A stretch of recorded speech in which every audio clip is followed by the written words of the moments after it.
Joining us now, we have the New York Times reporter and MSNBC contributor Jeremy Peters, Washington Post national columnist Philip Bump, and senior writer at The Dispatch, David Drucker. David, thank you for joining us long distance, and the two of you here in studio, appreciate that. So, Jeremy, let's look at this, because Los Angeles is on, what, day 6, I think it is, of the protests since last Friday, right? So military presence expanding. You've got 700 Marines there now, as well as the National Guard.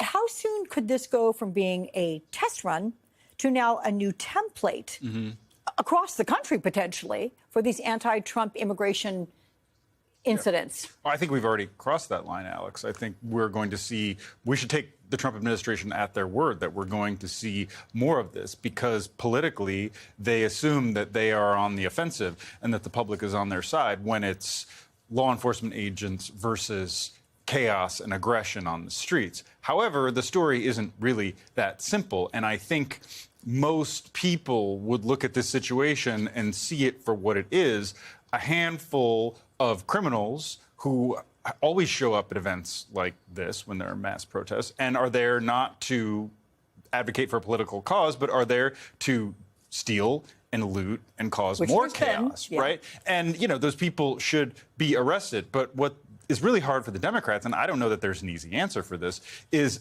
convincing the public that there are two separate things going on here, that there is a movement of lawfully abiding, peaceful demonstrators who are saying enough with this heavy-handed enforcement of our immigration laws, creating more of a problem where one didn't really exist with these raids on places like Home Depot parking lots, and separating that out from the people who are actually committing crimes and are there to sow more disorder. Interesting that that can't be distinguished, those two points.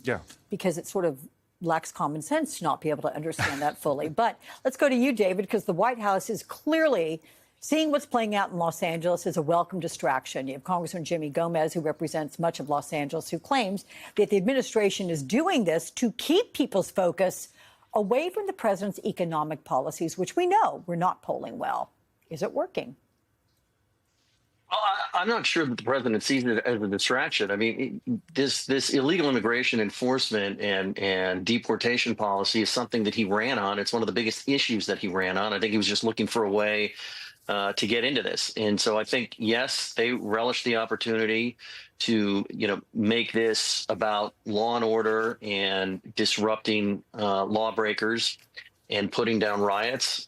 But it's nothing that came out of the blue. And so I think that Jeremy's right. It is a new template. I think you'll see it wherever in the country disturbances like what's happened in Southern California pop up. But there's a way for Democrats to deal with this. In states where there are Democratic governors, at the first hint of similar disturbances, they can call it the National Guard themselves. You cut Trump off at the pass and you have control over what the Guard is doing. The president then still wants to federalize the Guard. This is a much different argument. And I think the other thing that Democrats have to realize is that you're right. The president's economic policies have not been polling all that well since he's deployed all of these tariffs. And by the way, David, we're not talking about them right now. Look what we're talking about. So again, the distraction factor. Yeah, but his immigration policy continues to poll well, and fighting illegal immigration is something he would do even if his economic policy was polling well. But this is something that continues to poll well, and so if you're a Democrat, the best thing you can do politically, particularly in states where you're contesting governor's races and Senate races, is run against illegal immigration and then talk about more effective ways to do what Trump claims or says he wants to do, which is reduce it. That is the better argument to have, because when you're explaining or trying to talk about, 6 different issues at once, you're losing.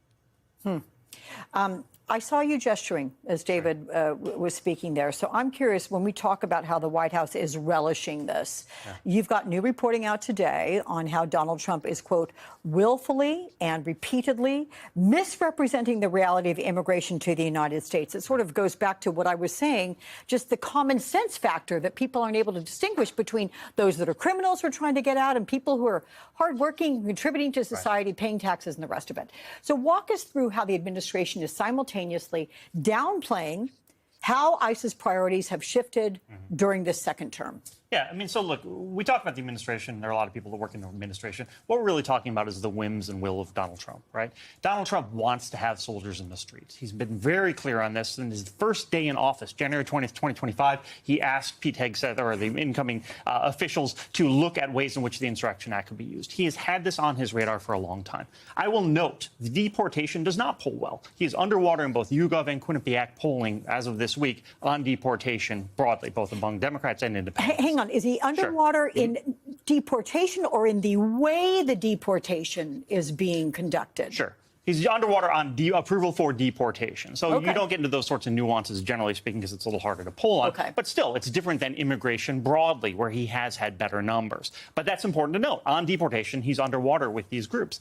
And I think that's going to continue. I mean, Jeremy's his point is well taken. But this is not George Floyd in that there are going to be incidents that are sympathetic to the population in an ongoing basis. There are going to be other parents that are swept up. There are going to be kids that are caught between ICE and their parents, right? We're going to see a lot more of these stories as ICE continues to try and sweep up as many people as it can, which means necessarily, and I have the numbers in that piece that you referred to earlier, that show that there's a huge spike in the number of people being apprehended by ICE who aren't criminals. And those people have sympathetic stories, and those are going to be pushing people out into the streets. And it's going to be a lot harder for Donald Trump to win a debate when people are saying, but actually who you're locking up is mothers who've done nothing wrong. Yeah.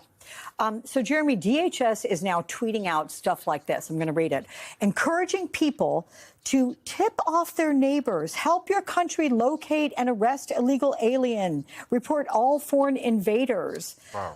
I mean, when we talk about misrepresenting immigration in America, is this effective rhetoric? That looks like Soviet propaganda. I mean, really, there are posters exactly like that. If you translated it out of English into Russian, it would be the same thing from the Stalin era, right? I'm not kidding.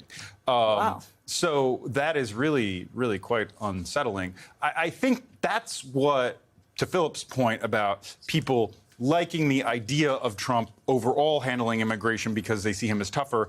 But then when you drill down into the nuance, they don't like the cruelty of these policies. And I think they see the Home Depot sweeps. They see going into churches or hospitals or, schools, right? The New York Times has polled on this, and that does not poll well. What polls well and always has is getting rid of people here illegally who have criminal records. Sure. Now, if the Trump administration would stick to that, like they said they were going to do, that's what their priority was going to be.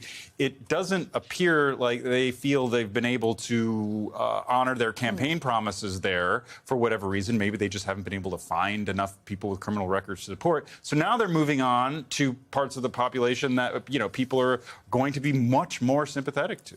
Can I ask you, Jeremy, about something, and it's a bit of a pivot here, the epic breakup, right? And maybe there's a makeup in there, too, between Elon Musk and the president.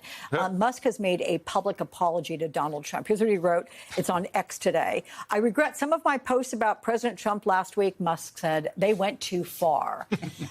And, well, yeah, I think we can all agree with that. But, the apology to the New York Times, it came after Vice President J.D. Vance and the Chief of Staff, Susie Wiles, reached out to him and said, you think you should do this. Right. That's not surprising in the slightest because, just like Musk, Trump has a big ego that needs tending to. I think Elon Musk should understand, of all people, that apologies, especially apologies on Twitter, don't really ever do much good. So it's a bit curious. He's definitely looking like he has his tail between his legs. But I don't think that we should let the personality conflict between these two get in the way of what the dispute in a large sense was about, which is this bill that betrays a lot of the campaign promises that Trump made to his working class base. And that is what the president and his advisors are most worried about, is people turning on Trump because of what is in this legislation. And it doesn't match what was in his populist, I am your leader rhetoric. Yeah.